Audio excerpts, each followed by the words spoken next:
nós te agradecemos, Senhor, por mais esse domingo, Senhor.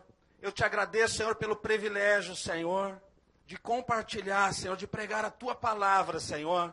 Senhor, abra a mente, o coração, Senhor, de cada um aqui, ó Pai, em o nome do Senhor Jesus, Pai. Tira todo o cansaço, Senhor, toda dor, toda gripe, Senhor, em nome de Jesus, Pai. Nós declaramos o teu Espírito, Senhor, neste lugar, em nome do Senhor Jesus.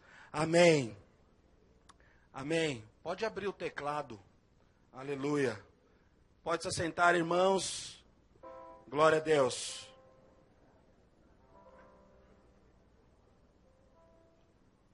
Aleluia. Eu estou um pouquinho gripado, então eu vou tomar bastante água aqui, amém? Mas os irmãos não se incomodem com isso, que às vezes eu fico fônico. Então nós vamos falar nessa noite sobre esperança. Olha para o seu irmão. Meu irmão, nós vamos falar sobre esperança. Mas antes eu quero te dar uma introdução. Lá em Romanos, abra comigo em Romanos 12.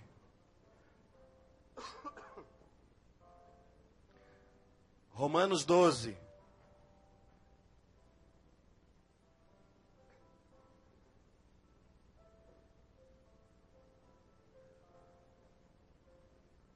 Amém? Romanos 12, 1 diz assim: Rogo-vos, pois, irmãos, pelas misericórdias de Deus, que apresenteis o vosso corpo por sacrifício vivo, santo e agradável a Deus, que é o vosso culto racional. Diga comigo, é o vosso culto racional. Verso 2: E não vos conformeis com este século, mas transformai-vos pela renovação da vossa mente, para que experimenteis qual seja a boa, agradável e perfeita vontade de Deus. Diga comigo, renovação da minha mente, para que eu possa experimentar a boa, agradável e perfeita vontade de Deus. Amém? Então, esse é um texto muito conhecido, né? Eu ouvi bastante o pastor Abel falando sobre isso, né? O nosso culto racional. Então, às vezes, a ideia que as pessoas têm por aí é achar que nós cristãos aceitamos tudo, né? Sem ter alguma razão. Nós fazemos determinadas coisas para o Senhor, né? Simplesmente por fazer.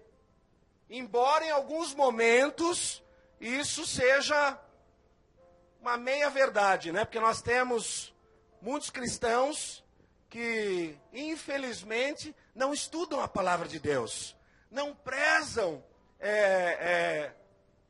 ternamente a palavra de Deus. E com isso, o que acontece? Acabam fazendo o quê? Bobagens, né?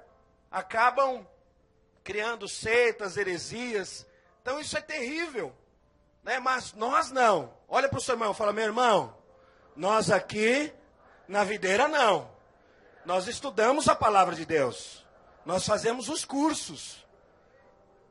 Mas o nosso culto é racional.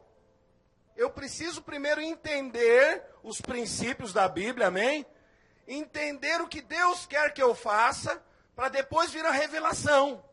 Mas primeiro eu entendo, né? Quando Deus fala para nós guardarmos a palavra no coração, Ele está falando do coração de carne? Não, Ele está falando aonde? Na sua mente, né? Então o nosso culto é racional. Ah, mas é fé ou raciocínio?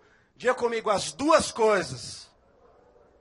Nós vimos em Romanos 12, 2, né, que não vos conformeis com esse século, né, não se colocar na forma, né, deste mundo, mas você vai renovar. A cada vez que você lê a palavra, que você ouve a palavra de Deus, há uma renovação dentro de você, amém?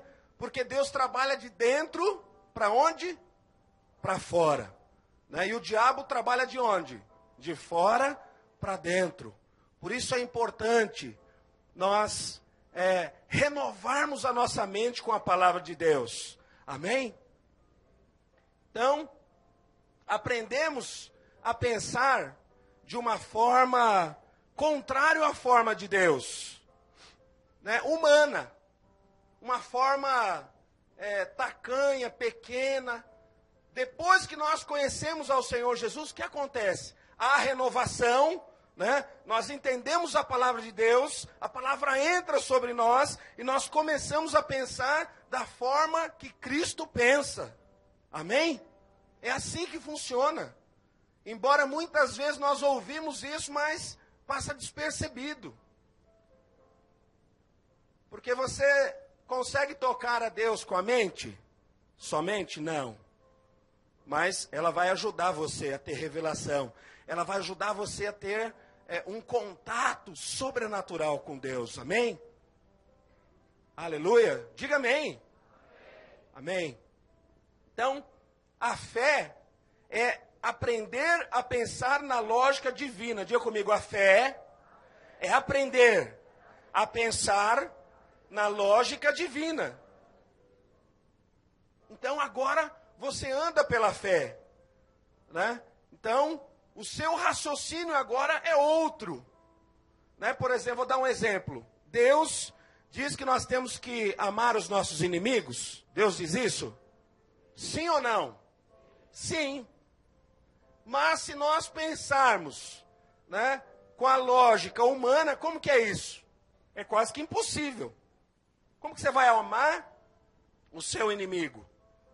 Né? Na lógica humana isso é impossível. Você vai falar isso aí fora, né, a pessoa dá risada de você.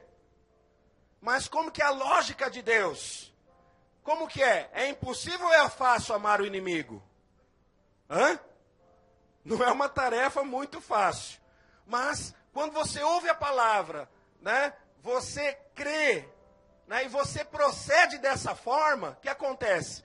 Deus vai fazer o restante, né?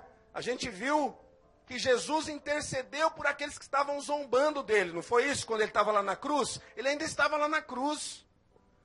O que aconteceu com Jesus? Ele recebeu tapas, né? Pontapés, cuspiram nele, várias autoridades ali, né? E o que ele falou lá na cruz? Está lá em Lucas 23:33. Quando chegaram ao lugar do Calvário, ali o crucificaram, bem como os malfeitores, um à direita e outro à esquerda. Contudo, Jesus dizia: Pai, perdoa-lhes, porque não sabem o que fazem. Então, repartindo as vestes dele, lançaram sorte. Amém? Então, eu quis te dar um exemplo, né? Aliás, do que nós já sabemos, mas isso precisa ser verdade na nossa vida. Olha para o seu irmão e fala: meu irmão, isso precisa ser verdade na sua vida. Amém? Nós precisamos pensar com a lógica de Deus, se conformar com a forma de Cristo. Amém? Glória a Deus. Em João 14:21, diz assim: aquele que tem os meus mandamentos e os guarda, esse é que me ama. E aquele que me ama será amado por meu Pai. E eu também o amarei e me manifestarei a ele. Amém? Olha aqui de novo, né, a lógica de Deus. Né? Como que nós amamos a Deus? Nós acabamos de ler. Você ama falando a Deus: Senhor, eu te amo. Nós estávamos aqui louvando ao Senhor. Muitos estavam com os olhos fechados, dizendo: Senhor, eu te amo, Senhor, eu te adoro. É verdade ou não é? Mas Deus está falando isso? Como que você ama a Deus? Se você guardar os mandamentos. Então é assim que funciona. Se você obedecer a palavra, se você obedecer a Deus, se você tirar a sua vontade, a sua lógica, e tomar a lógica de Deus e a vontade de Deus. Amém? Aleluia! Glória a Deus! Mas muitas vezes, quantas coisas nós deixamos de conquistar, porque nós não perseveramos nisso, né? Existe algo difícil, pelo menos para o brasileiro, né? O brasileiro tem aquela forma de agir que ele sempre que vai fazer algo, ele nunca termina. É verdade ou não é? Nós somos assim, não somos? Às vezes nós começamos algo e não termina. Ah, não, eu vou chegar em tal horário. Chega no horário brasileiro? Não, nós somos motivos de piada lá fora, por causa disso, né? Então, muitas vezes nós deixamos de conquistar coisas, porque pensamos da nossa forma humana, né? E não conquistamos a forma de pensar de Deus para podermos avançar. Então, existem muitos fatores, um deles é isso que eu falei, a cultura. Dentre esses diversos fatores, diga comigo, o que mais falta é a esperança. Então, quanto mais frágil é a esperança numa pessoa, né, menos perseverança ela tem. Quanto mais convicta for a esperança, mais perseverante ela vai ser. Quantos estão entendendo? Diga amém. Aleluia. Então, se nós quisermos ser perseverantes, nós precisamos ter muita esperança. Diga comigo, se eu quiser ser perseverante, eu preciso de muita esperança. E nós vamos falar sobre isso, sobre os benefícios da esperança. Então, abra comigo 1 Coríntios 13.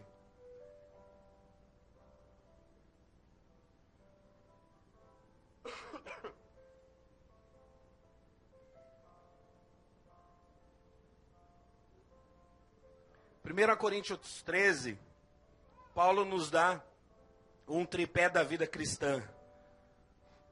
Eu não vou ler ele todo, mas eu quero ler só o verso 13.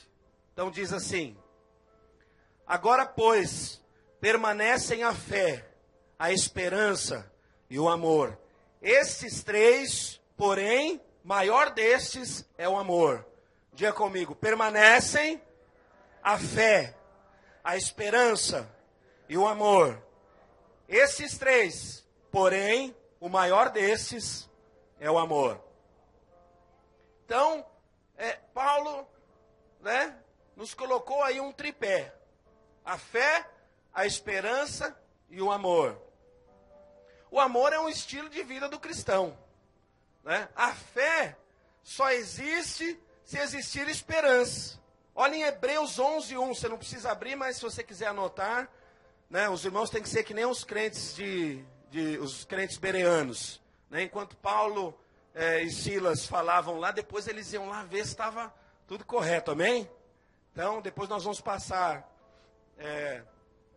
a pregação para a liderança aí, mas você anote aí. Então, Hebreus 11:1 diz assim, ora, a fé é a certeza das coisas que se esperam, a convicção de fatos que se não veem. Então, o que nós vimos aqui? Né? Dentro desse tripé, Paulo já falou que o amor é maior. Mas se nós podemos depois classificar, né, como diz o pastor Wilson, e eu concordo com ele, eu acho que em segundo lugar é a esperança. E depois a fé. Porque nós acabamos de ler, né, que a fé é a certeza das coisas que você espera. Então, logo, se você não espera nada, vai haver fé? Sim ou não? Não, porque você não espera nada. Mas esperar em quem? Em Jesus. Amém? Esperar em Deus. Então, como que está a sua vida? Você tem recebido aquilo que é necessário para o seu propósito de vida? Dentro da igreja? Para o seu propósito de vida cristã? Né? Está faltando fé na sua vida? Se está faltando fé, está faltando o quê? Esperança. Está faltando esperança. Então, a esperança é que vai ativar a sua fé. E a nossa esperança está em Deus. E a nossa esperança, diga comigo, é Cristo. Aleluia? Deixa eu falar de novo. A nossa esperança é Cristo. Amém? Então, Romanos 15:2 diz assim. Também Isaías diz, haverá raiz de Jessé, aquele que se levanta para governar os gentios. Nele, os gentios esperarão. Quem é esse que está falando? Jesus.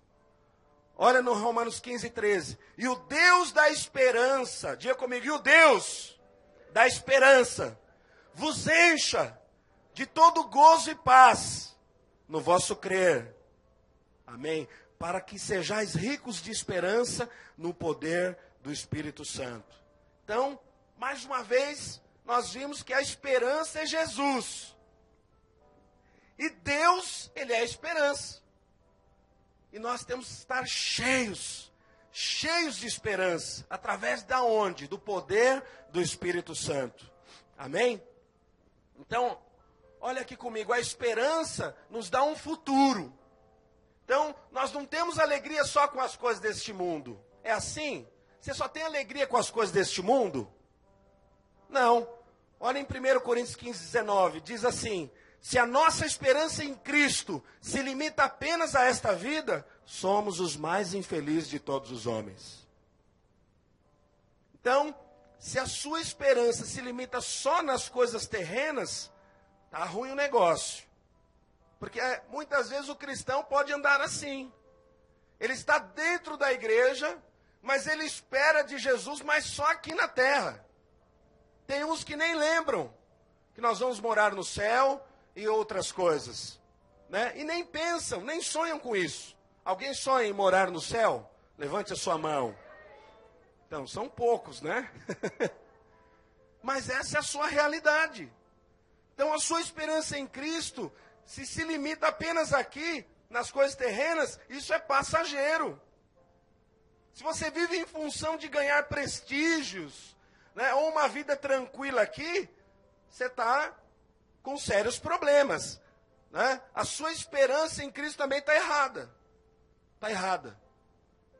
Porque nós pensamos nas coisas da onde? Do alto. Amém?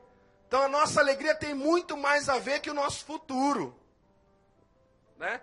E o fruto disso é a esperança em Cristo. Então nós esperamos que o céu seja um lindo lugar, amém? Quem espera que o céu seja um lindo lugar? Nós vimos isso, né? Nós vemos isso lá em Apocalipse, né? As ruas são o quê? Cravejadas do quê? De pedras, não é? Como você imagina isso? Dá para imaginar?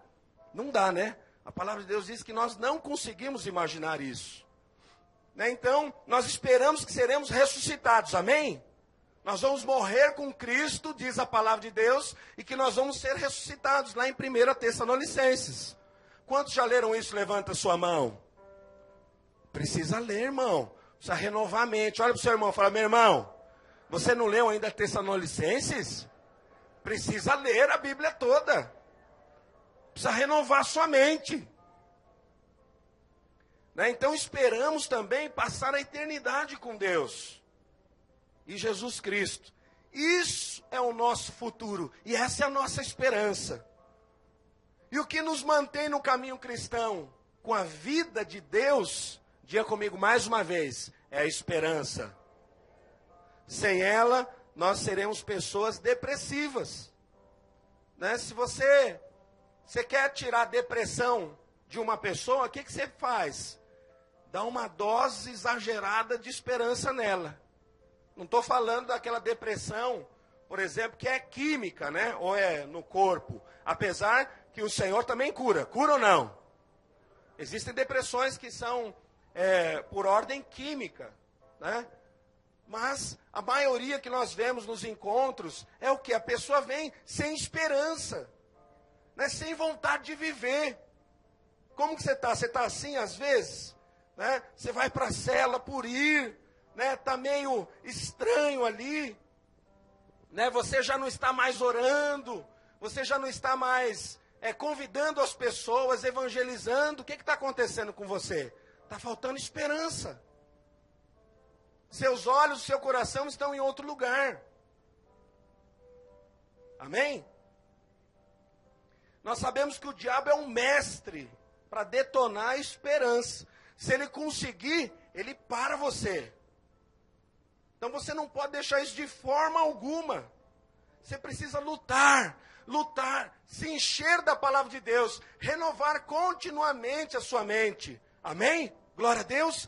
Fazendo como? Lendo a palavra de Deus, orando, estando na célula. Vão haver dias que você vai estar cansado, você vai estar bravo? Vai haver dias assim? Claro que vai. Mas como que você vai tirar isso? Nos pés do Senhor, orando, clamando ao Senhor. Amém? Então, se não houver esperança, sua fé não vai ser ativada. E por consequência, você não vai alcançar nada. Então veja como a esperança é importante. Ela te leva à fé. Se você não tem esperança, você já não tem fé. Sem fé, o que acontece? É impossível agradar a Deus. A única coisa que é impossível é isso. Né? Agradar a Deus sem fé. Então Deus disse a Abraão, lá em Gênesis 14, diz assim: acaso o Senhor, a coisa demasiadamente difícil, daqui a 1 ano, neste mesmo tempo voltarei a ti, e Sara terá um filho. Olha que interessante, né? Então, essa foi a esperança de Abraão ou não? Sim, ele creu. Então, houve esperança, né? Houve esperança. Então, nós vimos lá que Sara, com 90 anos, né, foi ter um filho. Como que é o nome desse filho? Zaqueu? Isaac? Amém? Glória a Deus. Fala, Isaac. Aleluia. Não durma, senão a sua esperança está... Amém? Então nós vamos compartilhar alguns exemplos, alguns casos difíceis. Né? A Bíblia está repleta desses casos. Né? Tanto de pessoas que não conseguiram obter êxito, quanto de pessoas que perseveraram, né? Que tiveram muita esperança. Né? A esperança é confiar em quem deu a palavra. E quem que deu a palavra? Deus. Então a nossa esperança sempre está baseada em Jesus, em Deus, na palavra dele. Amém? Então eu quero compartilhar com você, está lá em Gênesis capítulo 38. Se você quiser abrir e deixar lá, não vai dar para nós lermos, né, todo o texto, que nós vamos ler, nós vamos pegar 3 exemplos.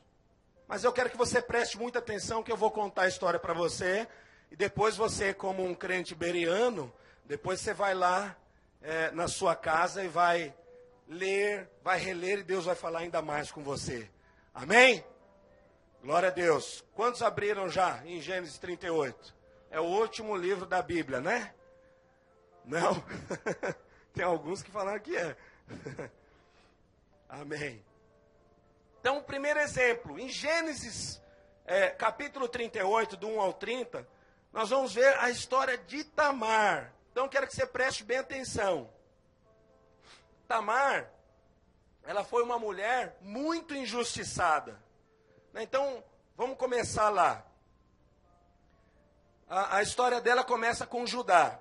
Quem que era Judá? Judá era filho de Jacó, irmão de José. Amém? Aquele mesmo, né, que pegou o irmão, jogou lá, né, os irmãos pegaram, jogaram ele lá naquele buraco lá, e queriam matar, e Judá falou, não vamos fazer isso. Vamos pegar e vender ele.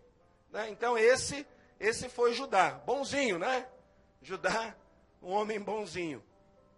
Pelo menos não matou o irmão, né? Vendeu. Então, Judá se casou com uma cananeia e teve 3 filhos. Diga comigo, Onã e Selá. E esses 3 filhos, o que aconteceu? Judá procurou uma esposa para o primogênito, que era E essa mulher que ele buscou para o filho dele, chama-se Tamar. Diga comigo, Tamar. Então foi isso que aconteceu. Então eles casaram, Tamar casou com né? E pensa num homem ruim. Pensou num homem ruim? Então esse era O que aconteceu? Ele era tão ruim que Deus matou ele. Né? Ele era perverso aos olhos de Deus, diz a palavra de Deus. E Deus matou ele. Você acha que ele era bonzinho, esse Não, né? Então eles ficaram por um tempo, não tiveram filhos, mas Deus matou ele porque ele era perverso. Aí o que aconteceu? Judá foi, né, e pediu para Onã, o segundo filho, diga, o segundo filho, casar-se com Tamar. Por que isso? Então o primeiro filho morreu. Naquela época, eu não sei se ainda existe hoje, né? Talvez no meio dos ortodoxos possam haver ainda. O levirato. Diga comigo, levirato. O que é isso? Era uma lei, uma disposição dentro da lei, que se a mulher ficasse viúva, né, sem ter filhos, né, ela tinha que casar com o irmão do falecido, para poder ter os seus descendentes. Amém? Isso era uma lei. Né? Então, por isso, Judá pediu para o segundo filho, Onã, casar com a Tamar. Né? Por que isso? Porque senão, naquela época, se a mulher não casasse, ficasse sozinha, né, ela ia ser fadada a uma pessoa isolada. Ela ia ser excluída. Né? Então, isso que aconteceu. E seria excluída em todos os sentidos. Então, ela casou, né, com Onã. Mas, olha o que aconteceu. Onã sabia que se tivesse um filho com Tamar, esse filho não seria contado como filho dele. Presta bem atenção. Então, o que ele fazia? Quando ele coabitava com Tamar, ele lançava o sêmen dele na terra, para que ela não engravidasse. Esse é bonzinho também, né? Não cumprindo, né, com a lei. O que aconteceu? Deus veio e fez o quê? Matou ele. De novo, o segundo filho. Aí, sobrou o terceiro. Terceiro filho quem é? Hã? Quem é o terceiro filho? Quem? Selá. Então sobrou o terceiro filho. Aí o que aconteceu com o pai? O pai olhou assim e falou, o terceiro filho morreu? Eu não vou dar esse meu filho, ele vai morrer também. Aí, então o que ele fez? Ele foi lá, pegou Tamar e falou assim, olha, vamos fazer o seguinte, Tamar. Vamos esperar o meu filho virar homem, ser homem. Talvez ele era um pouco mais novo. E ela concordou com isso, falou, você volta para a casa do seu pai, você fica por lá. Né? Até que ele seja homem, aí ele casa com você. Mas ela ficou lá e foi passando o tempo. Foi passando o tempo. Aí o que aconteceu com Judá? A esposa de Judá morreu. Essa família só tem tragédia, né? Então a esposa dele morreu. Ele ficou muito triste, tal. Mas tinha uma época que ele ia tosquear as ovelhas. Né, lá na cidade de Tímina. Então o que aconteceu? Tamar ficou sabendo. Foram lá e contaram para ela toda a história. Olha, a esposa dele morreu e ele está indo lá para Tímina para tosquear as ovelhas. Aí o que aconteceu com ela? Ela falou, não, agora é minha vez. Ela se vestiu de prostituta. Cobriu o rosto, né? E foi lá onde Judá estava, tosqueando as ovelhas. Depois eles bebem, comem, né? E alguns deles, né, têm relações lá, né, com prostitutas.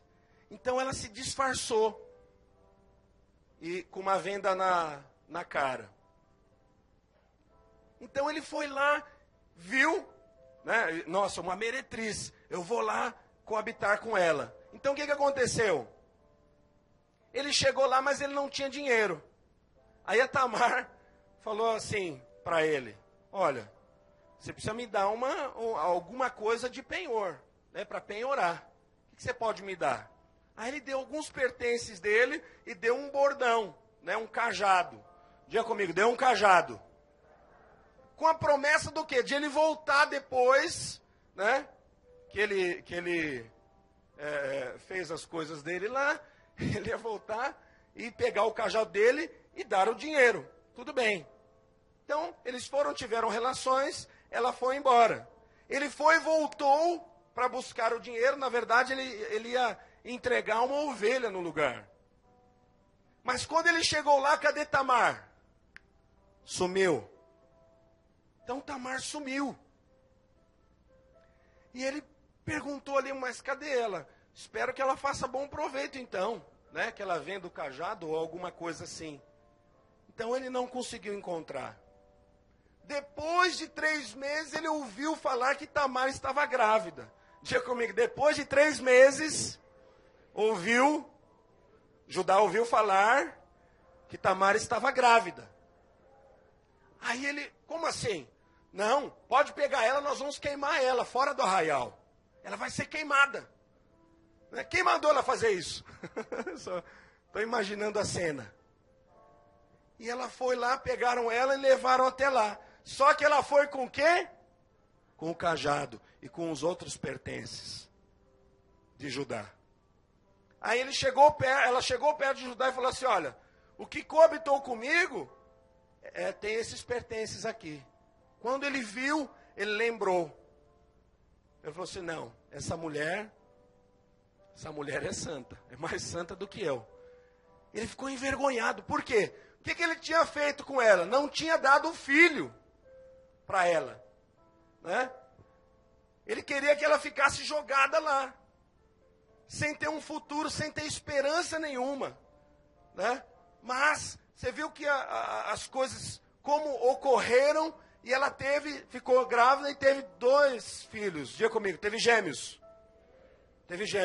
Então, aí ela conseguiu ser vista com bons olhos. Mas aí ele não casou com ela, não coabitou mais com ela. Mas por que isso? É claro que isso não é modelo para nós fazermos hoje, amém? Naquela época houve isso, né? Uma lição para nós. Essas coisas aconteciam, era comum acontecer isso.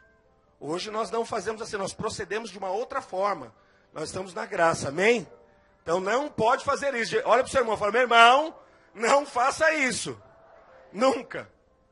Estou brincando. Então, por que ela fez isso? Ela queria muito ter o quê? A descendência. Né? Ela queria muito fazer parte da família. Por quê? Porque ela ouviu as histórias de Israel. Né? Tamar, ela tomou conhecimento do grande propósito que Deus tinha para essa família, para o povo de Israel. Ela ouviu as histórias. Ela ouviu que Abraão foi abençoado, né? O bisavô de Judá, né? Como nós lemos lá, dando Isaac para Sara aos 90 anos. Então o que aconteceu? Ela agarrou nisso, ela falou, não, a minha bênção está por aqui, essa é a minha esperança. Então, no entanto, por ela ter esperança de uma vida digna, a qual ela tinha direito, né? Ela foi perseverante, diga comigo, ela foi perseverante e conseguiu ter uma vida normal novamente. Talvez muitas pessoas estejam nessa situação, né? De injustiça, né? Sendo injustiçado. Aí você perde a sua esperança. Pode não ser essa situação, mas pode ser outra situação. Aí você acha que você perdeu a esperança. Não, eu fui injustiçado. Não tem como mais. Mas Tamar, ela pensou dessa forma? Parou a esperança dela? Não. Ela casou com o primeiro, morreu, casou com o segundo. E queria casar com o terceiro. Não conseguiu. Ela arrumou um jeito. Então, o que nós temos que pegar para nós? Né? Essa esperança. Então, por mais que você esteja injustiçado, aconteceu algo com você, nunca perca a esperança. Nunca perca a esperança. Faça como Tamar. Então, o Senhor deu livramento para ela. E os filhos dela nasceram. Mesmo com injustiças ainda, é possível ter esperança. Amém? Glória a Deus. Aleluia. Agora diga comigo, tem um segundo exemplo. Raabe. Fala comigo, Raabe. Então abra lá Josué capítulo 2.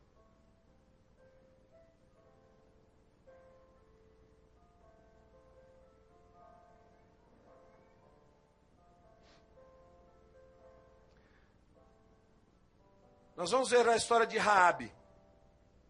Quem era Raabe?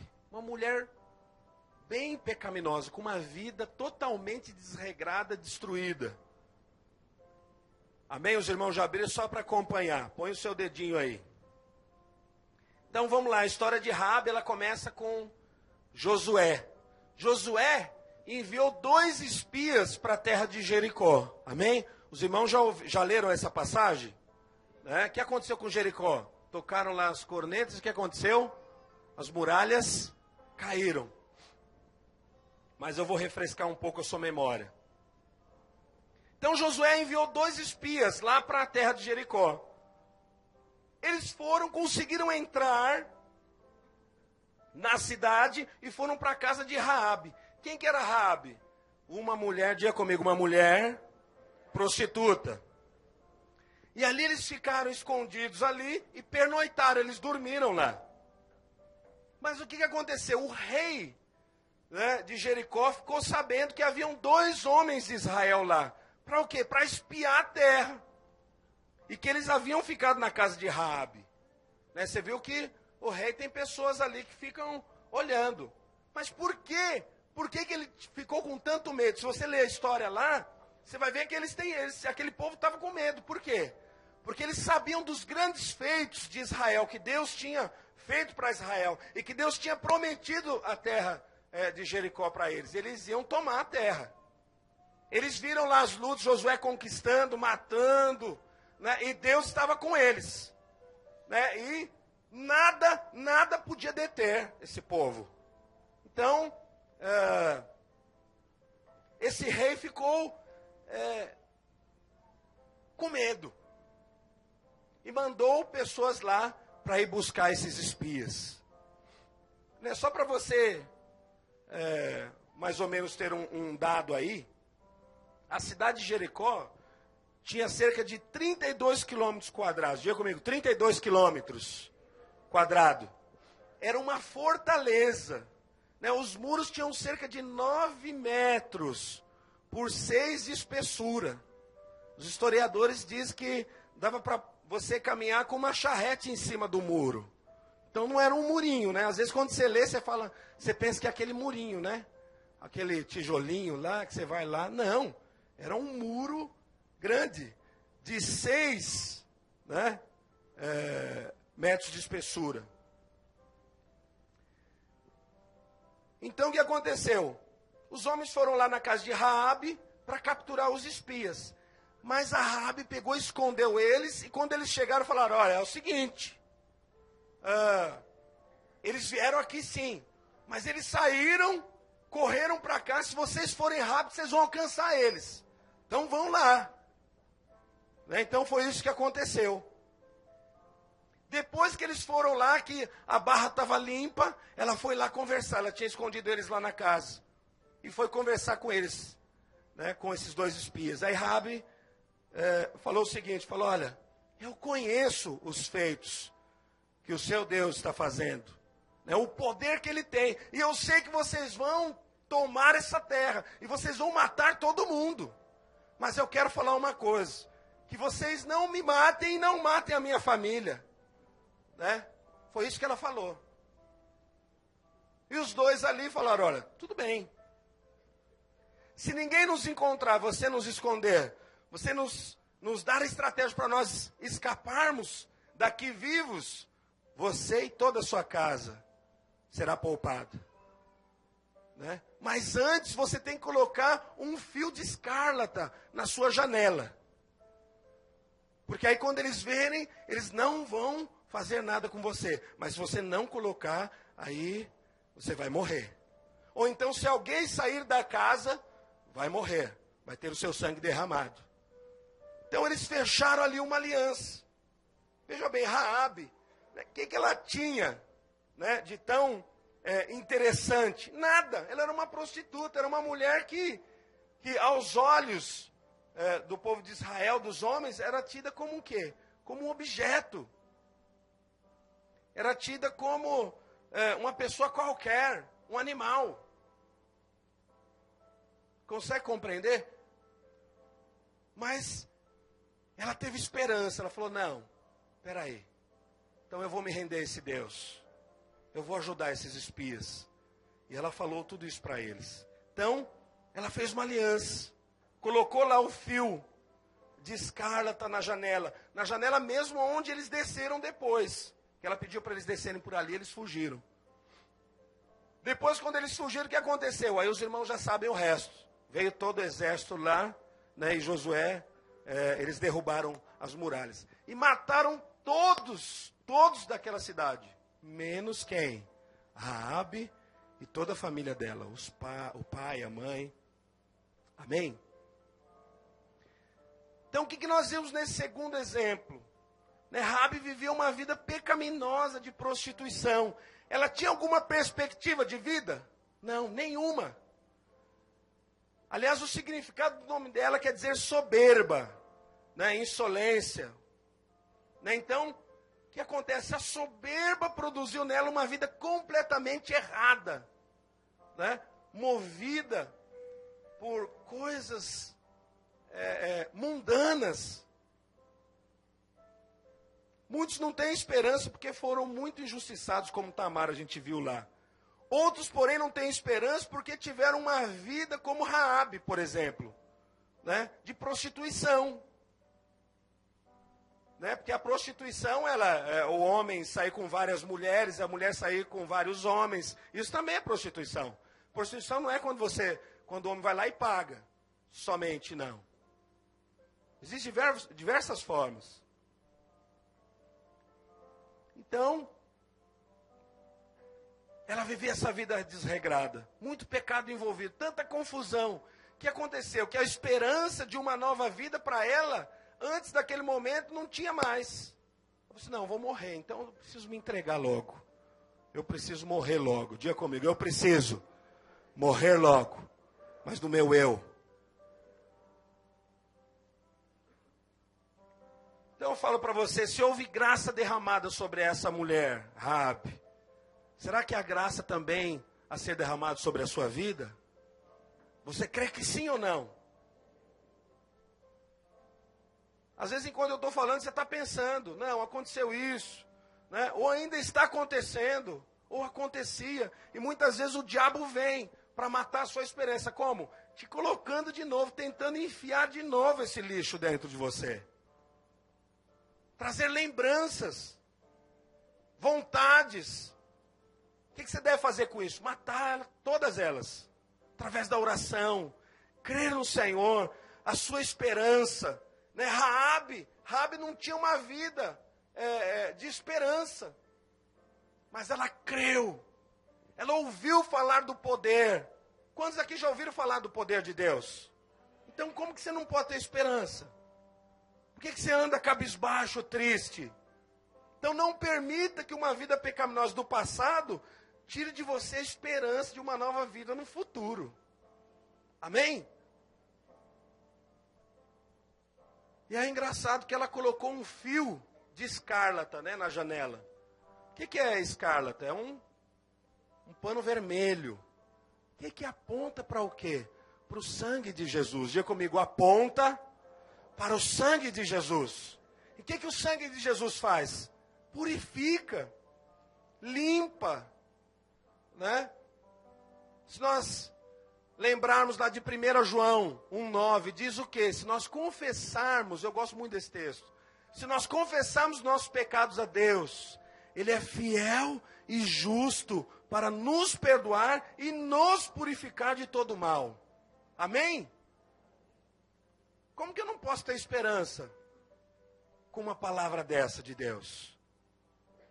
Então, confie em Jesus Cristo, o Salvador. Amém? E nós temos um terceiro exemplo. Abra em Ruth. Esse é um pouco mais longo. Ruth capítulo 1, 2, 3 e 4. Você vai ler na sua casa, amém? Só para você dar uma olhada aí. Então, quantos já ouviram a história de Ruth? Muitos já ouviram, né? Talvez, quantos já ouviram? Levante sua mão. Meus irmãos, o resto tem que ler em nome de Jesus, para renovar sua mente. Amém? Então, Ruth, o que aconteceu? A história de Ruth começa com Elimeleque. Então, houve fome em Judá, que era a terra de Elimeleque. Aí eles saíram de lá e foram habitar na terra de Moabe, com os moabitas. Mas o que aconteceu com esse Elimeleque? Ele morreu. ele era casado com quem? Com Noemi. Diga comigo, Noemi. Noemi era a esposa de Elimeleque. É um nome bom para um filho, né? Elimeleque. Aí, mas antes de morrer, ele teve 2 filhos com Noemi. Que se chamavam, 2 nomes bonitos também. Malom e Quilion. Né? Quem está esperando o filho aí pode colocar um desses nomes aqui. Então esses 2 filhos, né, casou-se um com a Ruth, diga comigo, casou-se um com a Ruth, e o outro com Orfa. Nome bonito também. Orfa.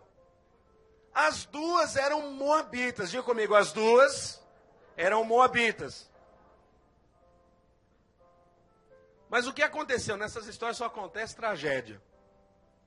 Morreram também, além do pai, morreram os filhos também de Noemi.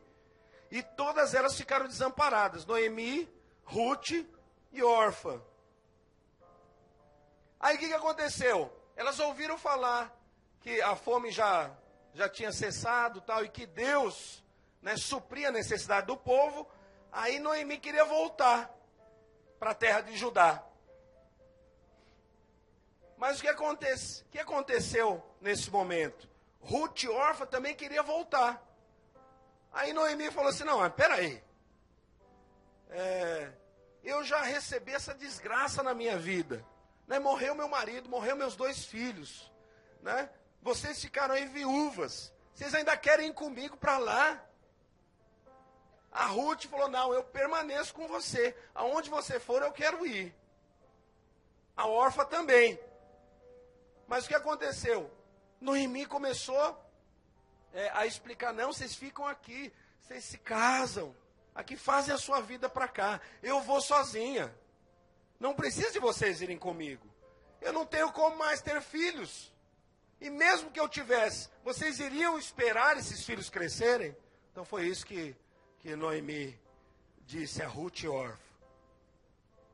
Aí Orfa já ficou meio assim, né? Ela pensou, ela falou, não vou mais. Ela beijou Noemi e voltou para a terra dela. Ela ficou lá, que é a terra dos Moabitas. Só que a palavra de Deus diz também que ela voltou, e voltou com as práticas pagãs dela, com os deuses dela. Mas o que aconteceu com Ruth? Ruth não. Ruth ficou firme. Né? Ruth falou para a sogra dela, falou, olha, eu vou aonde você for. O Deus que você serve, eu vou servir da mesma forma. Eu só vou me separar de você se eu morrer. Mas eu quero ir com você. Então, assim foi. Né? Noemi viu que não tinha jeito mesmo. Então, as 2 foram para lá. Mas as 2 foram para lá como? Sem nada.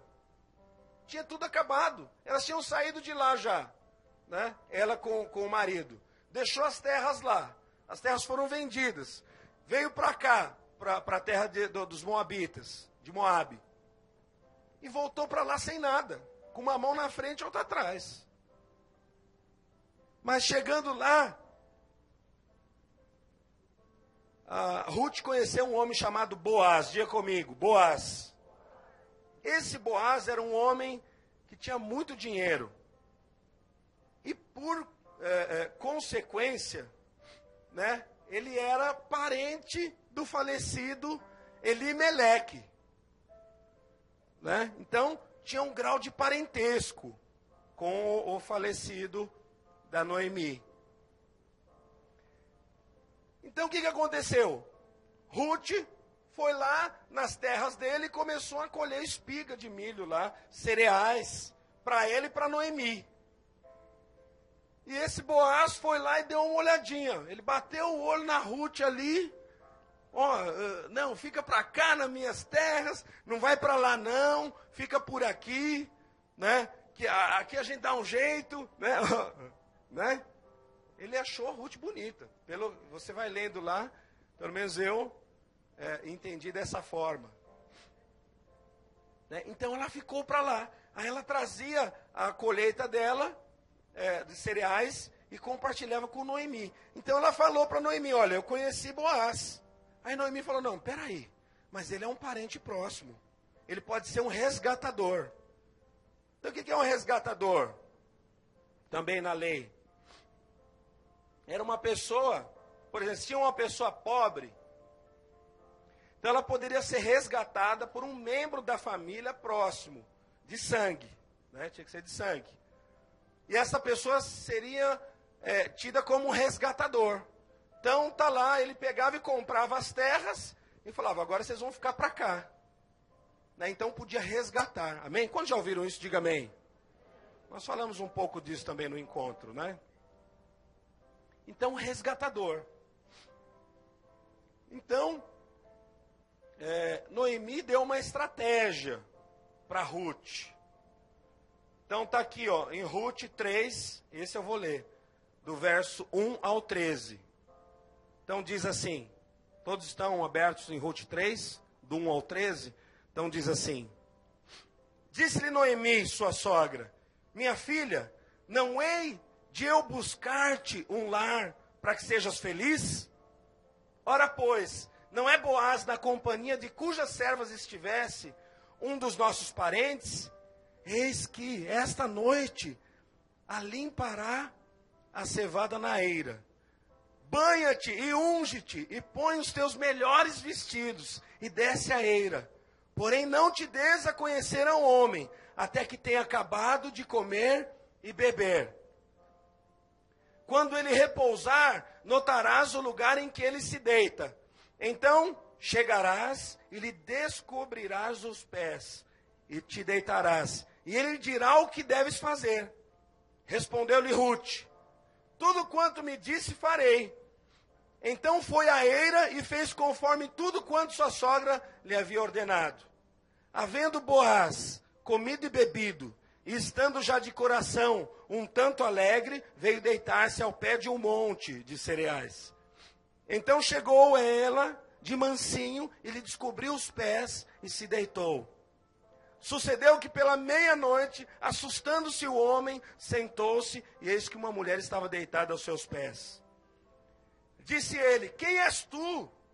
Ela respondeu, sou Ruth, tua serva. Estende a tua capa sobre a tua serva, porque tu és resgatador. Disse ele, bendita sejas tu do Senhor, minha filha. Melhor fizesse a tua última benevolência que a primeira. Pois não foste após jovens, quer pobres, quer ricos. Agora, pois, minha filha, não tenhas receio, tudo quanto dissesse eu te farei. Pois toda a cidade do meu povo sabe que és mulher virtuosa. Ora, é verdade que eu sou resgatador, mas ainda outro resgatador há mais chegado do que eu. Fica-te aqui esta noite, e será que pela manhã, se ele te quiser resgatar, bem está, que te resgate. Porém, se não lhe apraz resgatar-te, eu o farei, tão certo como vive o Senhor. Deita-te aqui até amanhã.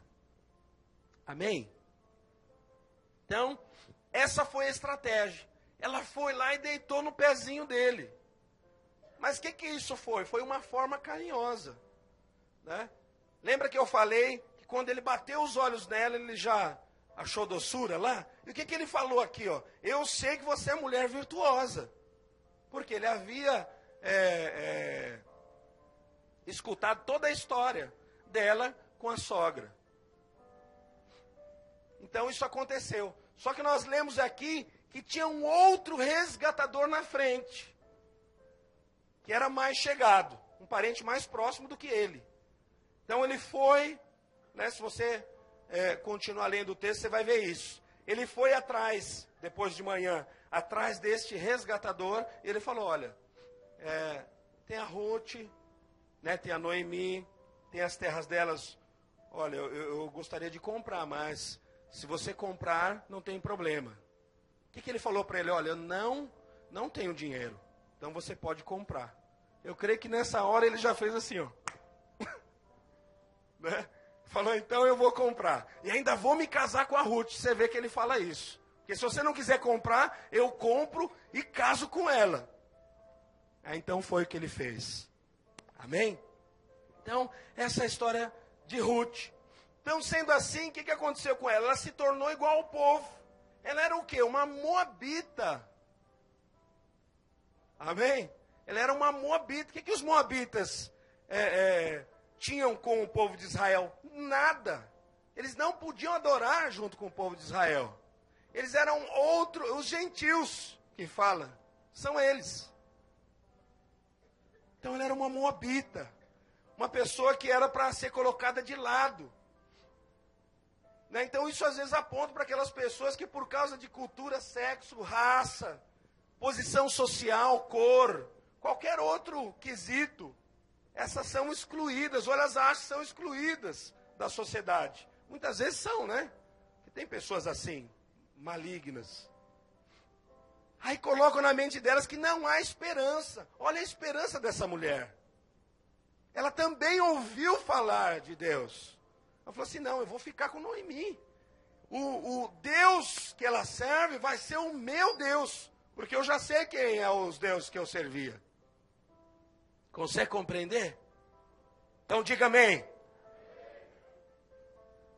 Então muitas vezes as pessoas são rejeitadas, excluídas da sociedade, colocam na mente, não há esperança para mim, mas há esperança. Se houve esperança para Ruth, há esperança para você, para nós? Sim. Diga sim.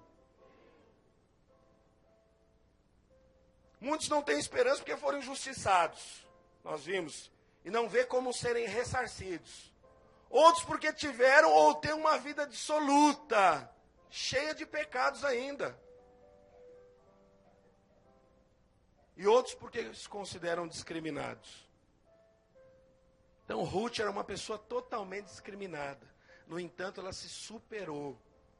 Ela pegou a esperança que ela tinha no Senhor, né? A esperança que ela ouviu daquela mulher Noemi. E falou, eu vou seguir com você até o fim. E o que aconteceu?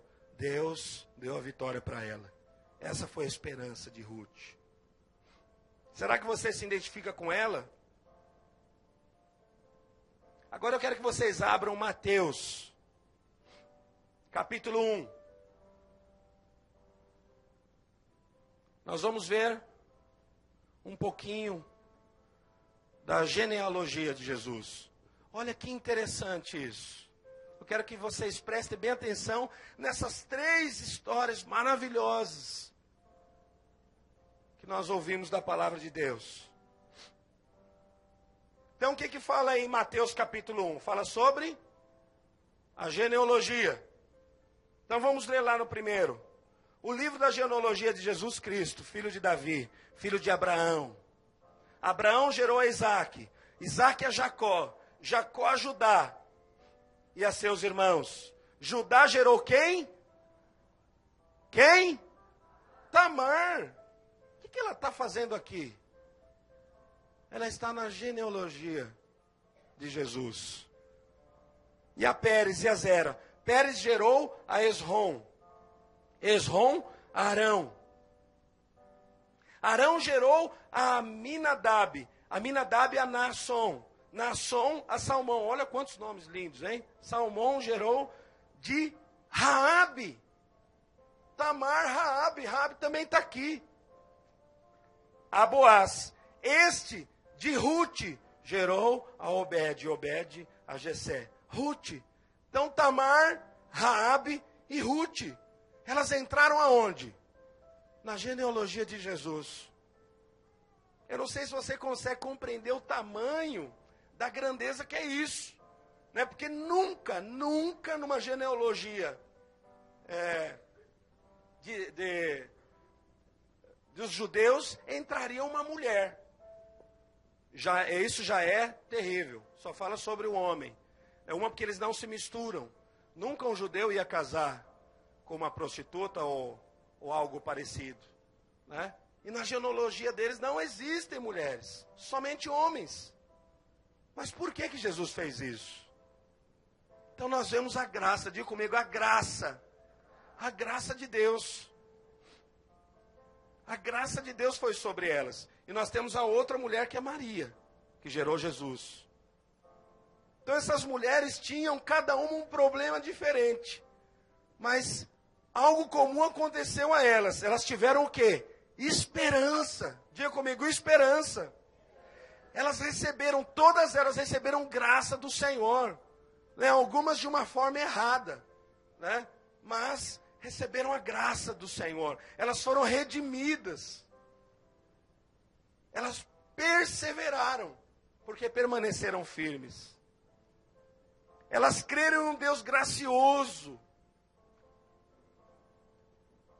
A graça foi tão grande que Deus escolheu elas para estar junto com a Maria. Então olha aqui, ó, Tamar, Raabe, Ruth e Maria são as únicas mulheres mencionadas na genealogia de Jesus. O que isso demonstra também? Que não há acepção de pessoas por Deus. Amém?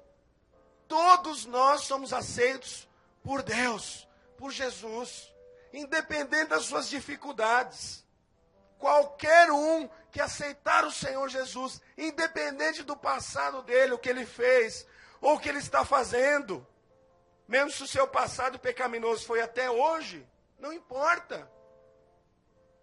O Senhor perdoa você. Se você se entregar de coração, o Senhor perdoa você. O Senhor liberta você. O Senhor purifica você. Amém? Isso é maravilhoso.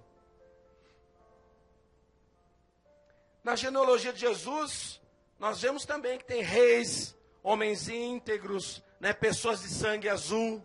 Né, nós falamos isso quando a pessoa é fina, né? Mas também temos Tamar, Raabe e Ruth.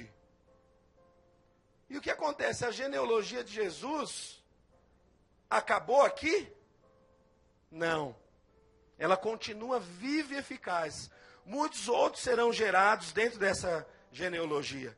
E cabe a você dar sequência nisso. Aleluia! Cada um de nós aqui estamos incluídos nessa genealogia de Jesus. Diga amém. Deixa eu falar de novo. Cada um de nós estamos aqui incluídos nessa genealogia de Jesus. Amém? Aleluia! Lá em 1 Samuel, eu vou concluir com mais essa parte. 1 Samuel, nós vemos lá que Samuel já estava velho. 1 Samuel, capítulo 8. Que ele já estava velho e colocou seus filhos como juízes do povo de Israel. Mas o que acontece? Os filhos dele, né, de Samuel, eram muito avarentos. E aceitavam suborno. Eles estavam lá para ser como juízes e aceitavam suborno. Então, sendo assim, toda essa situação que aconteceu, vieram anciões de Israel e chegaram para esse profeta e pediram, ó, nós queremos um rei para nos julgar. Como tem em todas as outras nações. Então foi isso que aconteceu lá. Mas isso foi ruim aos olhos de Deus. Porque Deus era o juiz deles. Deus é que cuidava deles. O que Deus falou? Não, esse povo me rejeitou. A esperança desse povo não está em mim. Eles querem um outro rei, como tem nas outras nações. Então o que acontece? Isso não parece com o mundo atual agora? Muitos colocam sua esperança em homens, em presidentes, prefeitos, deputados, no pai, na mãe, na sua própria capacidade, no dinheiro. Então muitos colocam sua esperança nisso. Você se sente empurrado, por exemplo, para caminhar com o Senhor? Se você se sente dessa maneira, está faltando esperança. Seus olhos estão em lugar errado. Diga comigo, a minha esperança vem de um rei. E a Bíblia fala desse rei. Então, eu quero que vocês fiquem de pé em nome do Senhor Jesus. E eu quero finalizar esse momento. Tem um texto, na verdade um vídeo, mas é um texto, né, que eu li também na internet. que eu vi uma forma espetacular de descrever Jesus, de descrever os feitos de Jesus, que descreve o amor de Jesus, que descreve essa esperança que nós temos. Que a nossa esperança é quem? É Jesus. Então eu quero recitar rapidamente isso. Eu quero que você coloque isso no seu coração, que você nunca mais esqueça. A sua esperança é Jesus. O seu coração deve estar em Deus e não nas coisas do mundo. Deus, você não aceitou a Deus para ficar uma vida boazinha aqui na terra, para você ter as coisas somente aqui e aqui ter alegria, não. Porque nós lemos lá, que se for somente isso que acontece, vai haver tristeza. Então a minha esperança, diga comigo, a minha esperança vem de um rei. E a Bíblia fala desse meu rei, eu quero que você ouça. Esse rei é o rei dos judeus. Ele é o rei de Israel. Ele é o rei da justiça. Ele é o rei das eras.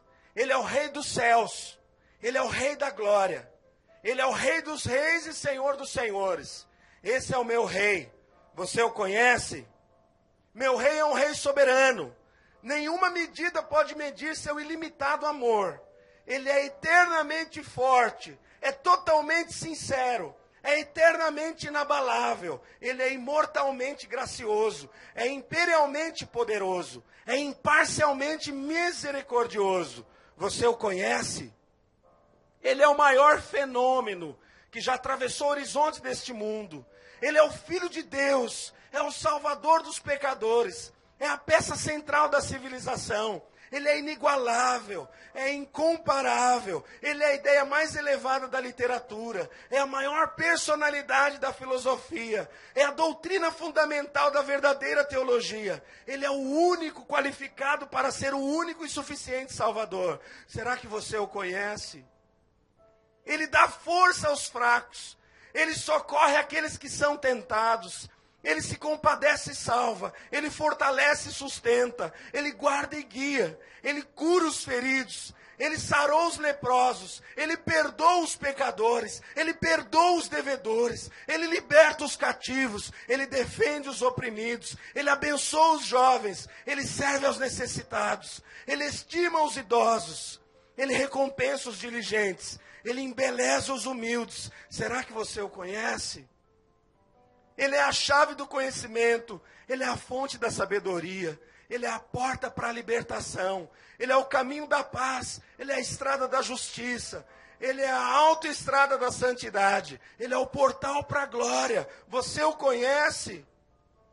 Sua luz é sem igual. Sua bondade é sem limites. Sua misericórdia é sem fim. Seu amor nunca muda, sua palavra é perfeita, sua graça é suficiente, seu reino é justo, seu jugo é suave e seu fardo é leve. Eu gostaria de descrevê-lo, mas ele é indescritível, ele é incompreensível, ele é invencível, ele é irresistível. Você não consegue tirá-lo da sua mente, você não consegue soltar a sua mão, você não pode resistir a ele e não pode viver sem ele. Os fariseus não o suportavam, mas descobriram que não podia impedi-lo. Pilatos não podia acusá-lo. Herodes não conseguiu matá-lo. A morte não conseguiu dominá-lo. E o sepulcro não conseguiu contê-lo. Esse é o meu rei. Esse é Jesus. Essa é a minha esperança.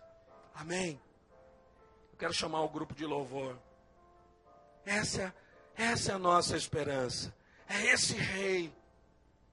É esse rei que a Bíblia fala. Ele é invencível. Aleluia. Glória a Deus. Aleluia. Diga comigo o amor, a esperança e a fé. O amor é o primeiro lugar, mas a esperança é em segundo lugar. Sem esperança não há fé. Amém? E sem os dois não há amor. Curva a sua cabeça em nome do Senhor Jesus.